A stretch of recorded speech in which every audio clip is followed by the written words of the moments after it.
All right, what about LAFC, Herc? What went wrong for LAFC in this yet another final here in 2023 where the team from Los Angeles goes home without the hardware?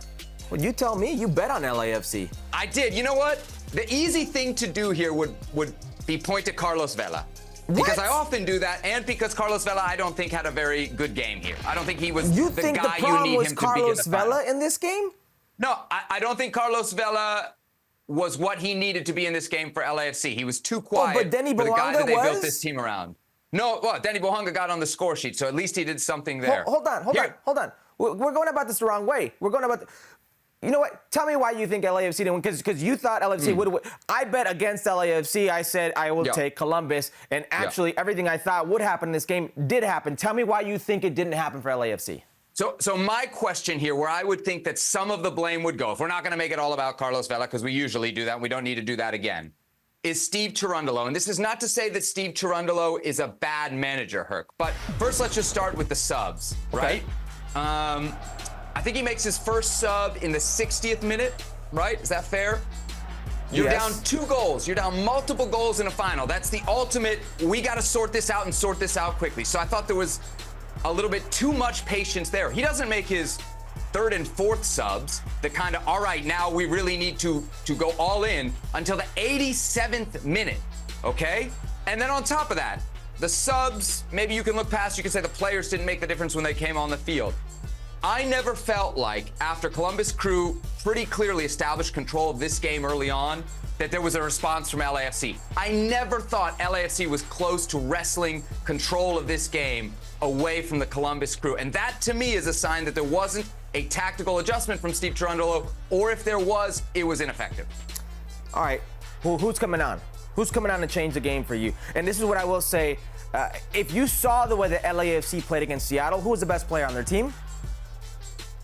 Oh, probably the goalie. Maxime Crépeau. Yes, he was the best player. And after watching the way they played against Seattle and knowing how a team like Columbus plays, no part of me thought they would weather that storm. And if they won, they would have to weather that storm. And if they had to chase the game, as I said last Thursday, I said right before this final, if LAFC has to chase this game, it is over. I said Columbus would pick them apart, and that's what they did. I thought it was very, very fortunate for LAFC not to concede multiple goals more than they did, the 2-0 at halftime.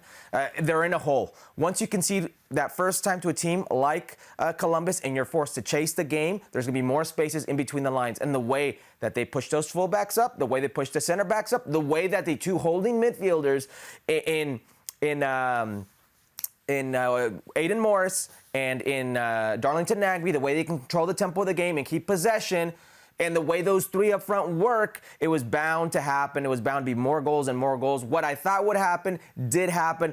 I didn't think this was on Steve Cherundolo. I certainly don't think it was on Carlos Vela or Denny Bouanga. Their best actions, Denny Bouanga, every time he got the ball, had 3 on him. And Carlos Vela's best actions in this game, because he could never get on the ball, were defensive actions. If you think about it, last-ditch efforts to put out fires in 1v1 situations at the back, those were Carlos Vela's best actions. This was more about what the Columbus Crew did do and how they made it insufferable for the players on the field than what literally a coach like Steve Cherundolo or players like Carlos Vela or Denny Bouanga can individually do.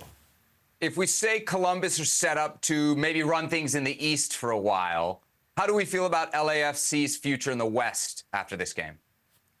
Same way I felt about it last year when they won MLS Cup, and the year before that when they didn't win MLS Cup, and they lost, or the year before that when they lost in the CONCACAF Champions League final, or the year before that when Carlos Vela had a record-breaking year and they broke points. I mean, let's go down the list, if you will, of players they've lost, and you're like, well, that could be the end for this team. I mean, I'm looking at when they lost Walker Zimmerman, who was Defender of the Year winner with LAFC, when they lost Edward Atuesta, when they lost Mark Anthony Kaye, Diego Rossi, Brian Rodriguez, Jose Cifuentes, Latif Blessing, Chicho Arango, who was their leading goal scorer, Gareth Bell. If you want to talk about losing Bob Bradley, this is what John Thornton and LAFC do. They rebuild themselves every single year, and they're successful at winning games every single year. Steve Cherundolo had something to say after the game that I thought was very interesting. He said, I don't consider this season a failure. if getting to 3 finals is a failure, I don't see it that way. I completely agree. They're a successful team. They will continue to rebuild. You can bet on them being big spenders and making a splash in the market next season, et cetera, et cetera. And you can bet on them being one of the contenders to win MLS Cup. Will they win it? I don't know. But by no means is this it's over for them. That window has closed type of situation. Quickly, you agree it's not a failure? No, for you LAFC, gotta, you agree with Cherundolo? You got to get there. I mean, a failure some other teams who didn't even get there. I mean, those are failures. Look, I played for the Galaxy. I don't think there's a Galaxy fan today that would say, yeah, we didn't fail. That's a failure.